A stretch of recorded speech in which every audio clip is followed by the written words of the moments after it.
પેલા બ્લાઉઝ આપણને માપમાં દઈ ગયા હોય ને એ આવી રીતના ઊંધું ઊંધું કરી નાખવાનું. ઊંધું કરીને આ રીતના હંકેલી નાખવાનું. આ રીતના આ સીધી સરળ રીત આપણે ગુજરાતી ભાષામાં. આવી રીતના ઊંધું કરી અને આ રીતના બ્લાઉઝ ઊંધું કરીને આ રીતના વેતરવાનું.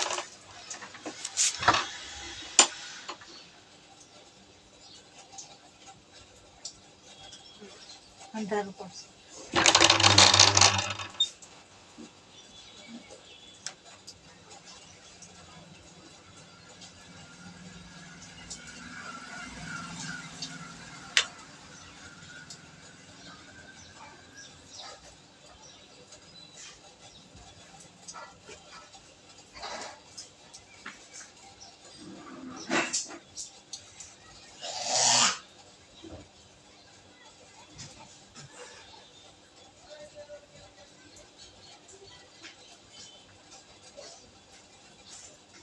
બ્લાઉઝ દોરાઈ ગયું.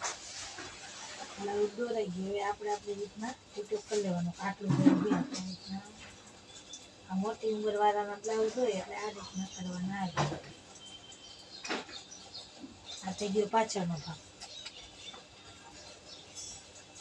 આ પાછળનો ભાગ થઈ ગયો એને કટિંગ કરી નાખવાનું.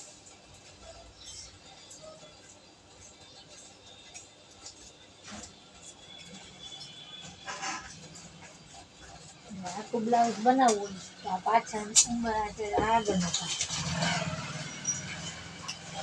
કાપડ પૂરું નતા એમ એટલે કોઈ તૂટો આવતો તો આપણા પાસે કાપડ પડવું તો આ મૂકી દેવાનું. ઉંમરવાળા હોય આટલો આગળનો ભાગ. દેશી બ્લાઉઝ બનાવવાની રીત.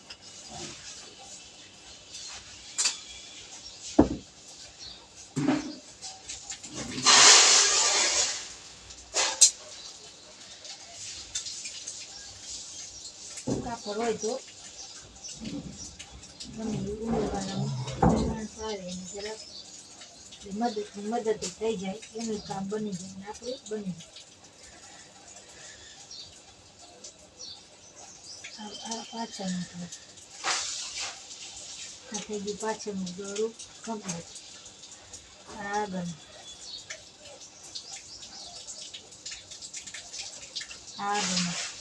હવે આ બ્લાઉઝ બરોબર અહીં ઊંડો ઉતારે તો આટલું આ ઊંડો શેપ દઈ દેવાનું.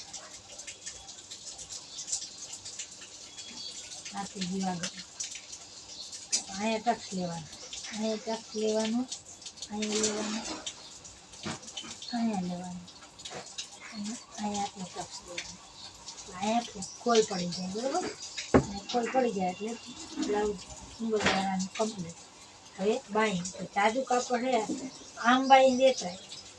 આ કટિંગ થાય પણ શું કાંઈ બગલ લંબાઈ ઓછી પડે છે ને આમાં આપણે લઈ લેવું. બગલ લંબાઈ ઉંમરવાળાનું થાય નહીં.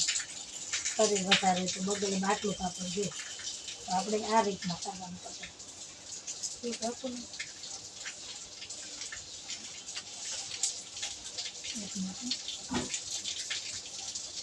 આ રીતનું કટિંગ કરવાનું.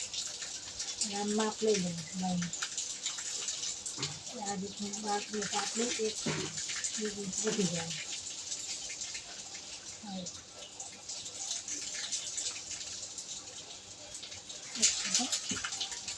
આ રીતના બાય કાપી.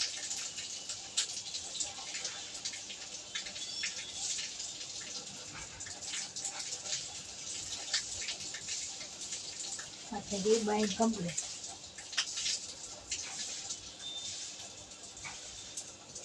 આવી રીતના માપ લઈને આ મેજર ટેપ વગર બનાવવાની રીત.